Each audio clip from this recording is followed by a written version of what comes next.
Hey everyone, today we're exploring one of Marvel's most iconic villains, Galactus, the Devourer of Planets, and I've got a controversial opinion about him that might just change your perspective. Also, did you know that Galactus was a mortal man once? Although, he is famous for his later abilities, being a cosmic entity who consumed planets to sustain his life force. Well, before we dive in, hit that like button, subscribe and turn on notifications so you never miss an upload. Now let's get into it. Coming from the Greek word for I am, Galactus was once known as Galen of the planet, Ahaz. As he drifted throughout the cosmos, he discovered something horrifying, a universe devoid of any balance, where creation and destruction had ceased. Horrified by this sight, Galactus decided to restore the natural order by consuming entire worlds to bring them back into balance. But there's a catch. He was a herald of the entity Eternity, whose power flowed through him to maintain the balance of all things. It's not so simple to understand why Galactus does what he does. In fact, it might be a little more complicated than you think. When the living tribunal demanded order in the universe, Eternity granted this power to Galen, transforming him into the world-eating, planet-destroying monster we know as Galactus, the Devourer of Planets. By stripping away a planet's protective atmosphere and natural barriers, he exposes it to the harsh radiation of deep space. This process creates unstable mutations in the remaining life forms. The result? Unpredictable and potentially dangerous mutations that can wreak havoc on the very fabric of the universe. He merely devours their life force, leaving the planet intact but lifeless. It's a distinction that many people seem to overlook. Galactus is not only bonded to Eternity, he is also Death's favorite herald, which is why the Silver Surfer calls her his true love. And the Silver Surfer, also known as Norrin, represents this balance. Just like a gardener prunes a rosebush to encourage growth and balance, Galactus consumes entire worlds to maintain the cosmic equilibrium. In doing so, he ensures that the universe remains fertile ground for new life, and allows the multiverse to thrive. When the Silver Surfer arrives on a planet heralding Galactus's approach, he offers the inhabitants two options: either surrender their planet to Galactus, or face destruction. Organic waste goes in the green bin, plastic in the blue, and paper in the brown. Even our digital lives follow this same pattern. This portrayal suggests that his actions are driven by instinct rather than conscious choice. Every time we delete a file or clear our browser history, we're essentially recycling our data.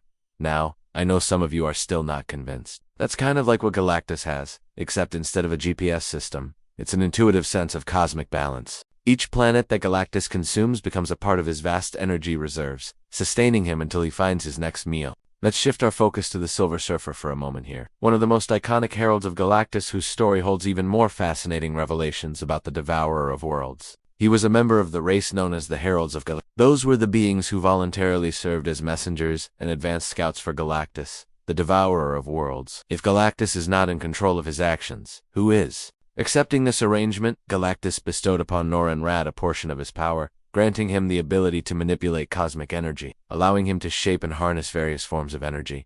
The answer isn't short to a mind-bending story. Galactus is indeed a creature of habit, mindlessly consuming planets to sustain himself. He also possesses a level of consciousness that sets him apart from other mindless beings.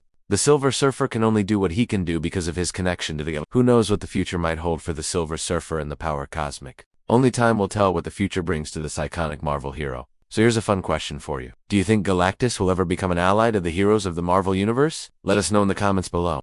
However, this bond between Galactus and Silver Surfer implies that the Silver Surfer's abilities are not solely his own, but are also a reflection of Galactus's strength and influence. And when he does consume that next planet, the cycle continues anew. You might be thinking, come on, a world-eating monster, no matter how noble his intentions, is still a world-eating monster. What about the countless lives that are destroyed in the process? It's a tough choice, but ultimately it's up to them. Yes, you heard that right. But how can death, who embodies the non-existence of all things, fall in love with anyone, let alone a being like Norrin? Question for another time, perhaps.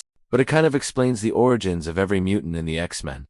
This manipulation results in the formation of ultra-powerful mutants, like the Hulk and the Brotherhood of Mutants.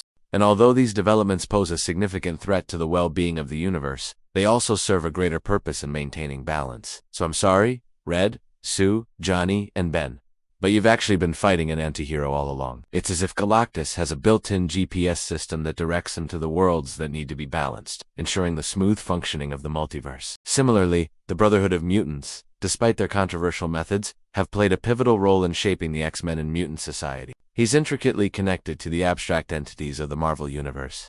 Abstract entities, like Eternity, Death, infinity, and others embody fundamental aspects of the universe itself. Can they be a part of the infamous Watchers in Marvel Comics? Let us know your thoughts in the comments. But one thing for sure, they exist outside of time and space, as personifications of universal concepts. These cosmic events, while initially disruptive, ultimately contribute to the stability and evolution of the Marvel multiverse. Galen, now Galactus, consumed his home planet for nourishment, growing in power and expanding his knowledge. You see, Galactus doesn't actually destroy planets. In fact, after devouring the life energy of a planet, Galactus inadvertently creates the conditions necessary for new life to emerge. Ironically, this means that while Galactus is destroying worlds, he is also creating them. It's like the cosmic version of Thanos' snap, except instead of half the universe, Galactus is cycling entire worlds in and out of existence. Now, I know what you're thinking. This sounds terrible. Why would anyone defend this world-eating maniac? Well, here's the thing. For instance, if Galactus didn't consume whole planets, their environments could become unstable and collapse. Stars might go supernova, black holes could destabilize, or rogue asteroids could cause mass extinctions. It's kind of like those dominoes that keep falling over and over again. You need to nudge them in the right order for everything to work properly. And Galactus is essentially the cosmic dominoes, that nudger of the cosmic balance in his own unique way as explained in Marvel Comics. And so will he be in the MCU's Fantastic Four. First steps? We shall see. And here's another mind-bending twist. Consuming entire planets gives Galactus the ability to indirectly control cosmic events. When Galactus devours a planet, he becomes the nexus of the negative zone, gaining the ability to manipulate the quantum realm. Take the Hulk, for example. His incredible strength and gamma-powered abilities have made him one of Earth's most powerful defenders. You see, Galactus isn't just some random world-eating monster. Now here's where things get really interesting. Well, it's all about balance. You see, the universe requires a delicate equilibrium between existence and non-existence. And this is where Galactus truly earns his title as the Cosmic Gardener. Sure, it's a bit extreme, but hey, someone's gotta do it. Well, here's the thing. Those lives aren't actually being destroyed.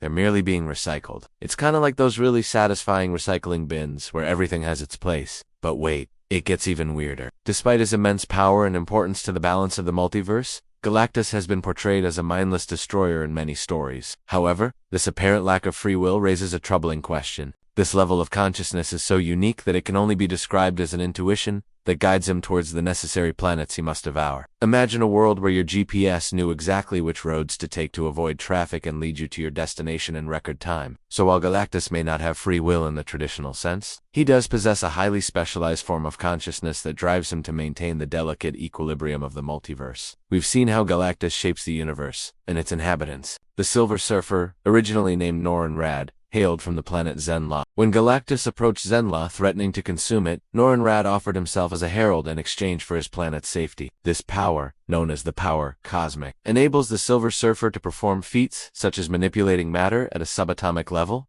creating powerful energy constructs, and even controlling gravity. Now here's the intriguing part. The power cosmic is closely tied to Galactus himself, serving as both a representation and amplification of his power. Think of it like a satellite dish. The Silver Surfer is like the satellite dish, receiving and amplifying the signal from Galactus, who is like the broadcast tower. It's this intricate web of power and connection that makes the Silver Surfer such a fascinating character and a compelling herald of the devourer of planets. While Galactus's role in the multiverse remains primarily that of a destroyer, there's always room for change in the ever-evolving world of comics. Perhaps one day the Silver Surfer will break free from the constraints of the power cosmic, or maybe he'll find a way to use it to help protect the multiverse.